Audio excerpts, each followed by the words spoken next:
করুণার মুক্তি দেখতে পারি। ভক্তি শ্রীরানন্দ প্রভুপাদ তিনি ঢাকাতে গিয়ে প্রচার করেছিলেন কি শ্লোকটা? ভক্তি আমাদের মহাপ্রভুর 3 নম্বর শ্লোক। 3 নম্বর শ্লোকটা কি? কিনাদপি শুনেছিলাম তরপি সহিষ্ণুনাম অমানিন মানবেনম কিন্তু নিয়াসদাহন। এই শ্লোকটাকে তিনি 7 দিন ব্যাখ্যা করেছিলেন ঢাকার কবি। কিনাদপি শুনিস কাকে বলা হয়? কিনাদপি শুনিস কার কাছে? গুরু বৈষ্ণবের কাছে কিনাদপি শুনি। একজন ব্যক্তি গুরুদেবের নিন্দা করে চলে যাচ্ছেন, একজন ব্যক্তি বৈষ্ণবকে পিটিয়ে চলে যাচ্ছেন, বৈষ্ণবকে থাপড় মেরে চলে যাচ্ছেন। যদি আমি মনে করি কিনাদপি শুনি ঘাসের মতো কিন্তু কি হইবে? কিনাদপি হয়ে যায়, তখন আমার লড়ক ঘটে যেতে বাধ্য, ভক্তি পথ থেকে বিচ্ছিন্ন হয়ে যাবো। তখন যদি বৈষ্ণব বিদ্বেষী, গুরু বিদ্বেষী কাছে কিনাদপি শুনি হই। সেই জন্য ভক্তরা হনুমান, রাম ভক্ত হনুমান তিনি সমস্ত লঙ্কাকে পুড়িয়ে ছাড়খাড় করে দিলেন। তাকে বলা দৈন্যের অবতার। কেন দৈন্যের অবতার? ক্রোধ করে সমস্ত লঙ্কাকে পুড়িয়ে ছাড়খাড় করেছিলেন যে হনুমানজি। তবু তাকে বলা দৈন্যের অবতার। উদ্দেশ্যটা কি? রামচন্দ্রের প্রীতি, রামচন্দ্রের সেবার জন্য লঙ্কা ধাম করতে আমি রাজি আছি। এমনকি বৃন্দাবন দাস ঠাকুর তিনি কি বলে গেলেন? এত পরিহারে যে পাপি নিন্দা করে লাঠি মারো তার শিরের উপরে। আরে কি ধরনের বৈষ্ণব বৃন্দাবন দাস ঠাকুর? বৈষ্ণব হয়ে লোকের মাথায় লাঠি মারতে যান? এই কি দৈন্যের অবতার? পরম কারণে নিত্যানন্দ প্রভু, সেই নিত্যানন্দ প্রভুর ধর্মবাদ দিয়ে জগতে যারা ভোগ নিয়ে ব্যস্ত আছেন, সংসার নিয়ে ব্যস্ত আছেন, তাদেরকে ঠিক ঠিক করে গালাগালি করেছেন কে? স্বয়ং বৃন্দাবন দাস ঠাকুর। চৈতন্য চৈতামৃতের মধ্যে এত পাপি পরিহারে পাপি নিন্দা করে মানেটা কি? এটি দৈন্যের অবতার। বৃন্দাবন দাস ঠাকুরকে দৈন্যের অবতার বলা হয়। এক সময় ভক্তি শ্রীরানন্দ প্রভুপাদ তিনি মায়াপুরে আছেন। একজন যুবক ছেলে তার কাছে এসেছেন দীক্ষা গ্রহণ করার জন্য। আমি দীক্ষা গ্রহণ করতে চাই আপনার কাছে, দীক্ষা বাদ দিয়ে কৃষ্ণকে লাভ করা যায় না, আপনি আমাকে দীক্ষা দিন। সেই সময় প্রভুপাদ বলেছিলেন এক কাজ করুন, দীক্ষার পূর্বে দাড়ি ও মাথার চুল কামাতে হয়, শিখা রাখতে হয়। সেই যুবকের অত্যন্ত প্রিয় ছিল দাড়ি। আমি মাথা কামাবো কিন্তু দাড়ি কিন্তু কামাবো না। কেন দাড়ি কামাবো না? দাড়ি হচ্ছে আমার অত্যন্ত প্রিয়। এইটি মনে করার সঙ্গে সঙ্গে দীক্ষা হবে না। তার দাড়ির প্রতি লোভ থাকে, দাড়ি তার প্রিয়। সেই সময় সেই যুবকটা কি করেছিল? গৌরাঙ্গ ছাড়তে পারি, দাড়ি ছাড়তে পারি। গৌরাঙ্গকে আমি ছেড়ে দিতে রাজি আছি, কিন্তু দাড়ি মনে করে ছাড়ব না। তাহলে কৃষ্ণ ভগবানকে আমার হাতে কি করে? এই জগতের প্রতি আকর্ষণ থেকে যান, কখনো ভগবানকে লাভ করা যায় না। এক সময় ছোট্ট বয়সে ভক্তিবিনোদ ঠাকুর গোবিন্দের সেবার জন্য বাড়িতে আম এনেছেন, সুমিষ্টা। আর ছোট্ট বয়স্ক ঠাকুরকে ভোগ লাগানোর পুরীদের 2-3টা আম খেয়ে নিয়েছেন প্রভুপাদ। সেই সময় ভক্তিবিনোদ ঠাকুর বলেছেন, দেখো প্রভুপাদ, ঠাকুরকে ভোগ লাগানো হয়নি। যে বস্তু কৃষ্ণ দহন করেননি, যে বস্তু জগন্নাথ দেব কোনোকালে দহন করেননি, সেই বস্তুটি গ্রহণ করবে কি করে? সেই সময় প্রভুপাদ প্রতিজ্ঞা করেছিলেন, জীবনে আমি আম খাবো না। সারা জীবন ধরে প্রভুপাদ আম খাবেন। এই জন্য এই জগৎকে শিক্ষা দেওয়ার জন্য প্রতি মুহূর্তে মুহূর্তে, প্রতি সেকেন্ডে সেকেন্ডে ভক্তি শ্রীরানন্দ প্রভুপাদ ঠাকুরকে ভোগ লাগান। আম খাওয়াতে না খাওয়াতে একই কথা।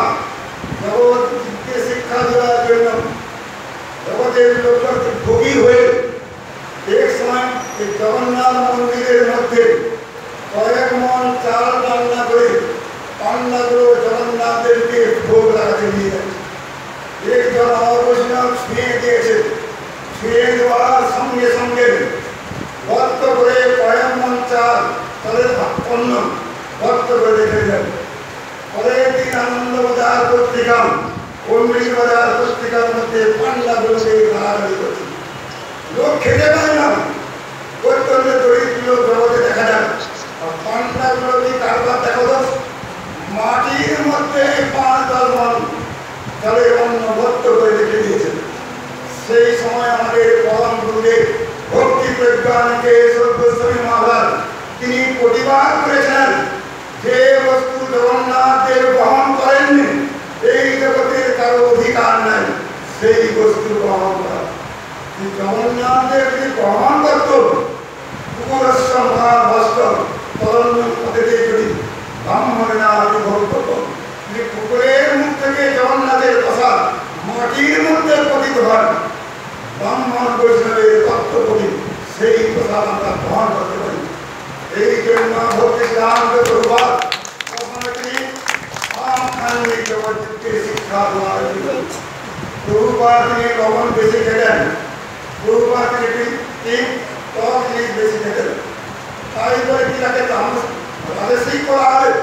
প্রভুপাদকে কখনো রাজস্বিক বলা হবে না, কারণ ভক্তগণ যেটা গ্রহণ করেন সেইটা কি শুদ্ধ সত্য। প্রভুপাদ কখনো সাত্বিক আহার গ্রহণ করেননি, প্রভুপাদ কখনো রাজস্বিক খাদ্য গ্রহণ করেননি, প্রভুপাদ কখনো তামসিক খাদ্য গ্রহণ করেননি, তিনি কি শুদ্ধ সত্য মহাপ্রসাদ গ্রহণ করেছেন। এই জন্য প্রভুপাদের জীবনীর মধ্যে প্রমাণ পাওয়া যায়।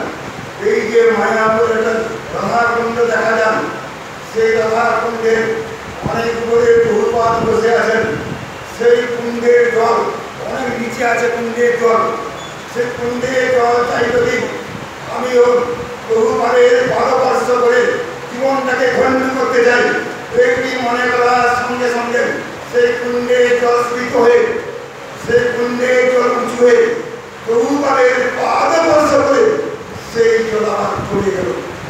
প্রভুপাদের মহিমা এই সমস্ত প্রভুপাদের মহিমা, তার যে মহিমা অনন্ত মহিমা, এখন আমাদের অনেক নাতি আছে। প্রভুপাদ তিনি অনেক কিছু জগতে রেখে গেলেন। প্রভুপাদ তিনি অন্তরের কথা তিনি বলি স্থানে গুরুদেব বলেছেন, বাবা বলি স্থানে যাবে না, বলি স্থান কাকে বলা হয়? কলকাতাকে। কলকাতা মানে বলি স্থান। ইনি কি করেছিলেন? গেলেন কলকাতাতে প্রচার করার জন্য। তাহলে এখানে প্রশ্ন আসতে পারে, তিনি কি গুরুদেবের লঙ্ঘন করেছিলেন? গুরুদেব নিষেধ করেছেন খবরদার কলকাতা যাবেন। তিনি গিয়েছেন কিসের জন্য? যে কলকাতার বাসের জন্য যাননি, কলিকে দমন করার জন্য ভক্তি সিদ্ধান্ত প্রভুপাদ কলকাতায় গিয়েছেন, কলিকে দমন করার জন্য। এই জন্য কলি দমনকারী ভক্তি সিদ্ধান্ত প্রভুপাদ তিনি যেখানে থাকতেন সেইটাই বৃন্দাবন। তিনি কোথায় অপকট হয়েছেন? আমরা দেখতে পাচ্ছি তিনি অপকট হয়েছেন কলকাতাতে। তিনি প্রকৃতি মাত্রা অপকট হয়েছেন কোথায়? বৃন্দাবন নবদ্বীপ ধামে তিনি অপকট হয়েছেন। সেই ভক্তি সিদ্ধান্ত প্রভুপাদ সবাইকে কৃপা করুন, তার কৃপা প্রার্থনা করে এখান থেকে আমরা যাবো কোথায়? রায় রামানন্দ স্থানে আমরা আগামীকাল আমরা যাবো কোথায়? আলারনাথ, সেই অঞ্চলে যাবো। এই জন্য জয় ভক্তি সিদ্ধান্ত প্রভুপাদ। এই জগতে লোক মনে করে ভক্তি বিনোদ ঠাকুরের 4 নম্বর পুত্র। এই জগতে ছেলের সঙ্গে বাবার কোনো সম্বন্ধ নেই, এই জগতে ছেলের সঙ্গে বাবার সম্বন্ধ থাকে। ভক্তি সিদ্ধান্ত স্বয়ং প্রভুপাদ ভক্তি বিনোদ ঠাকুরকে তখন বাবা বলে সম্বোধন করেননি। সারা জীবনে তিনি কোথাও লেখা আছে আমার বাবা ভক্তি বিনোদ ঠাকুর, তিনি এই কথা বলে সম্বোধন করেননি, কারণ জাগতিক কোনো সম্বন্ধ নেই। তাহলে তিনি কি বলে সম্বোধন করেছেন?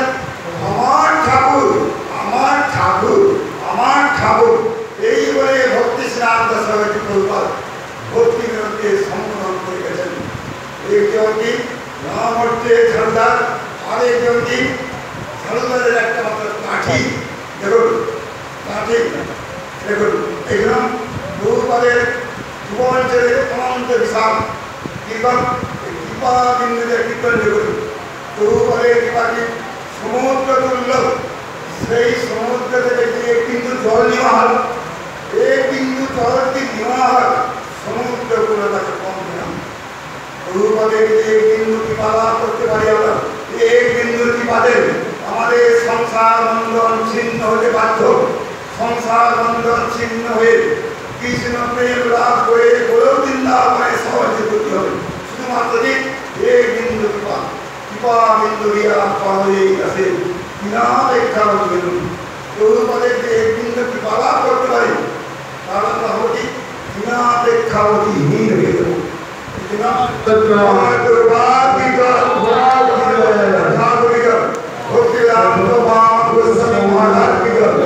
ভক্তি প্রজ্ঞান কেশব গোস্বামী মহারাজ জয়, ভক্তিবেদান্ত গোস্বামী মহারাজ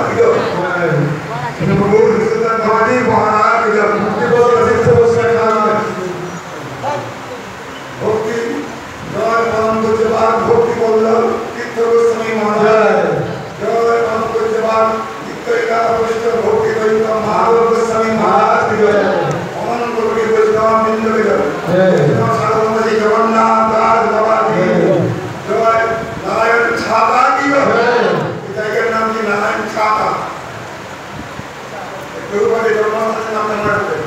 নারায়ণ ছাতা কি নাম? নারায়ণ ছাতা। তার সঙ্গে নারায়ণ ছাতা। পরবর্তীকালে ঠাকুর মাধব সিং মহারাজ তিনি এখানে মঠ করেছেন।